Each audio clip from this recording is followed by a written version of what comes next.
Welcome everybody. This is Jilfa on behalf of Pudiyam Academy.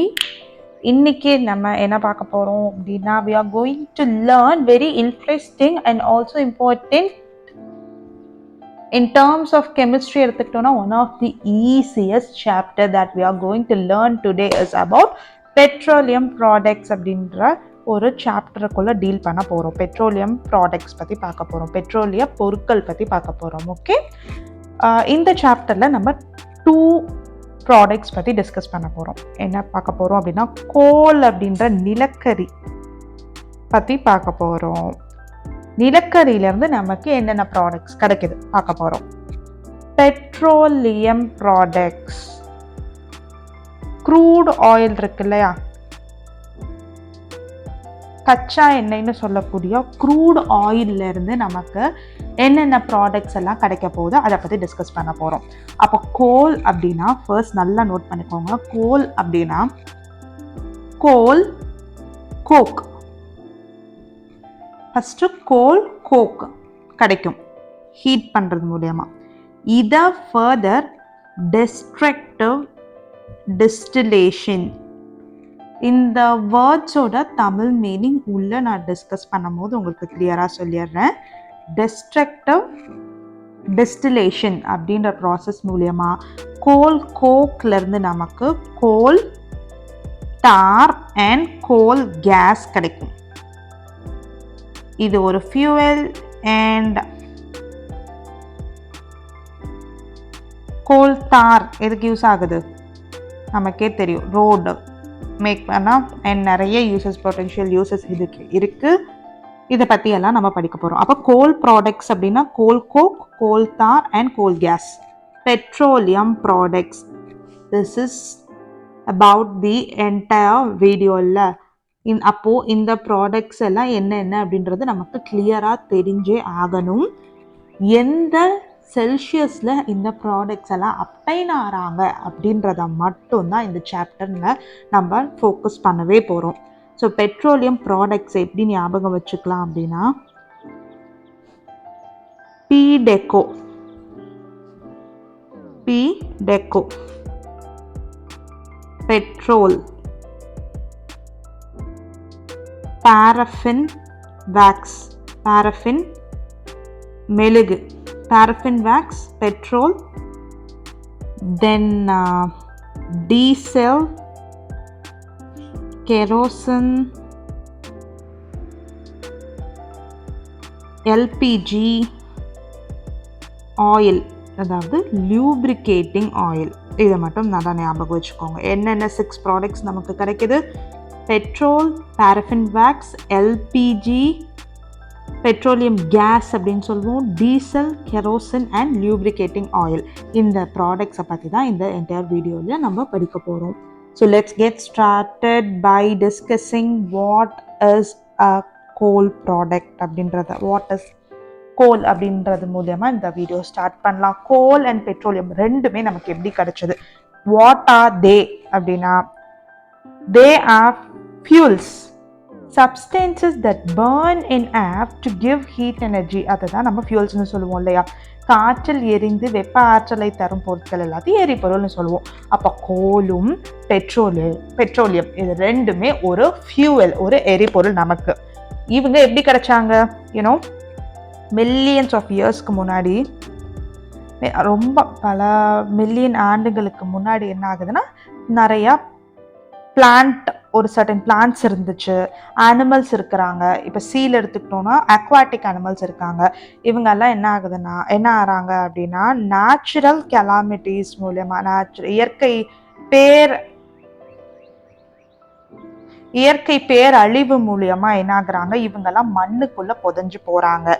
அப்போ over the years அவங்களுக்கு மேல மண்ணு மூடி மூடி மூடி இந்த மண்ணுக்கு அடியில அதிகமான வெப்பம், இன்டென்ஸ் ஹீட், அதிகமான வெப்பமும் ப்ரெஷரும் அழுத்தமும் கிரியேட் ஆகுது.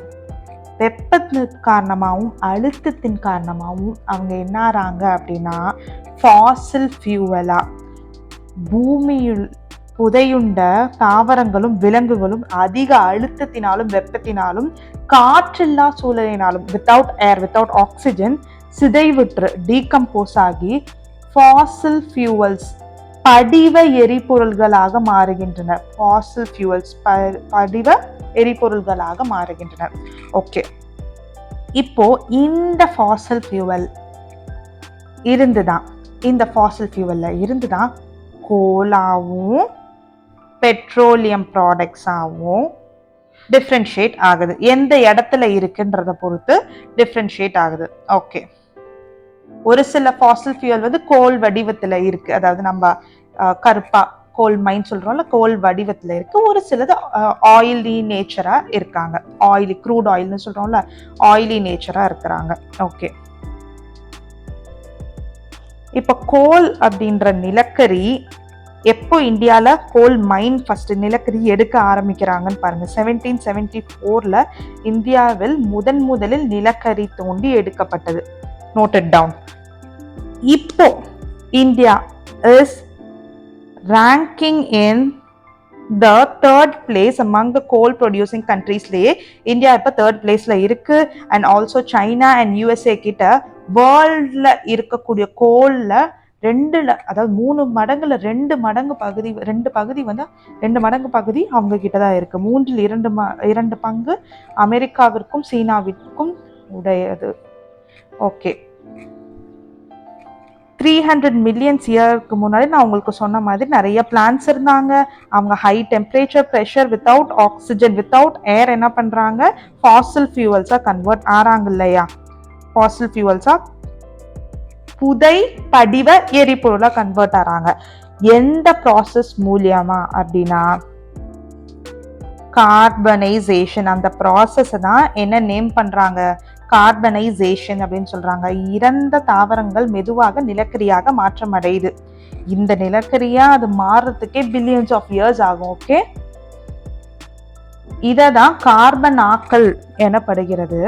இது ஏன் கார்பனைசேஷன் அப்படின்னு நம்ம சொல்றோம் அப்படின்னா, நிலக்கரின்னு சொல்லக்கூடிய coal is entirely made up of coal அப்படின்றது ஒரு கார்பன் ப்ராடக்ட் தான்.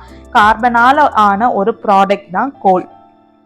ஓகே, நம்மள எடுத்துக்கோங்க, ஃபாசில் ஃபியூவல் நம்ம வந்து டெத் ஆனதுக்கப்புறம் நம்ம பாடி உள்ள புதைக்கப்படும் போது இயர்ஸ் கழிச்சு நம்மளோட பாடியுமே டீகம்போஸ் ஆகி நம்ம என்னவா ஆகிறோம், ஒரு ஃபாசில் ஃபியூவலாக தான் ஆகிறோம். இப்போ நம்ம பாடியில் மேஜர் காம்பனன்ட் பாருங்க, கார்போஹைட்ரேட் எடுத்துக்கிறோம், நம்ம பாடி மசில்ஸில் கிளைக்கோஜன் இருக்குன்னு சொல்கிறாங்க, எல்லாமே கார்பனால் தானே ஆனது. அப்போ கண்டிப்பாக எப்படி டீகம்போஸ் ஆகி நம்ம கார்பன் ப்ராடக்டா மாறுறோன்றத பாருங்க. அதனால இது கார்பனைசேஷன், கார்பன் ஆக்கல் அப்படின்ற ஒரு ப்ராசஸ்ன்னு சொல்றாங்க.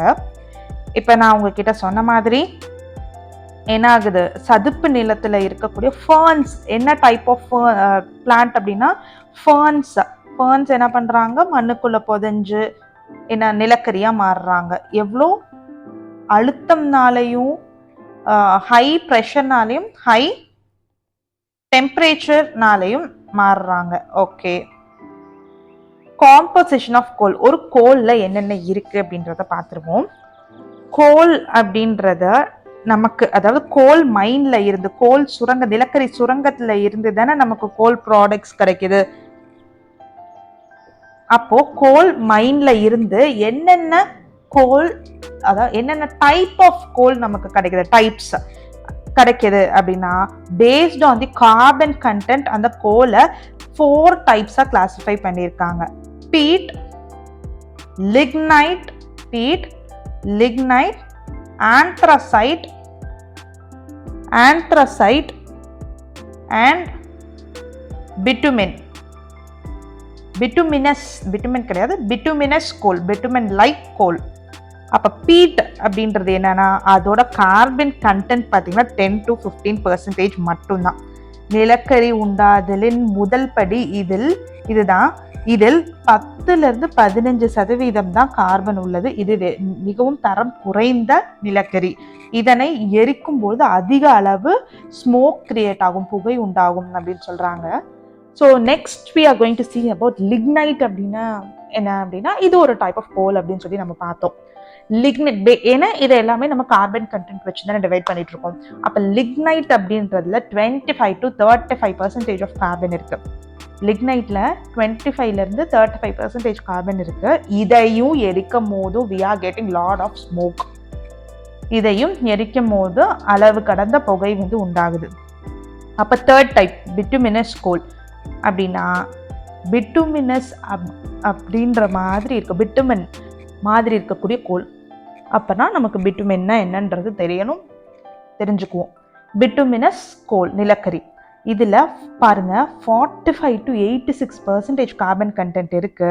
இது தான் பெஸ்ட் இண்டஸ்ட்ரியல் ஃபியூவல் அப்படின்றது. தொழிற்சாலைகளில் அதோட ஃபேக்ட்ரிஸ்லாம் என்ன ஆகுது, பெரிய பெரிய மெஷினரிஸை ரன் பண்ணுறதுக்கு இந்த பிட்டுமினஸ் ஃபியூவலை தான் எரிபொருளாக எக்னிஷனுக்கு எரிக்கிறதுக்கு என்ன பண்ணுறாங்க, எரிபொருளாக பயன்படுத்துகிறாங்க இண்டஸ்ட்ரீஸில்.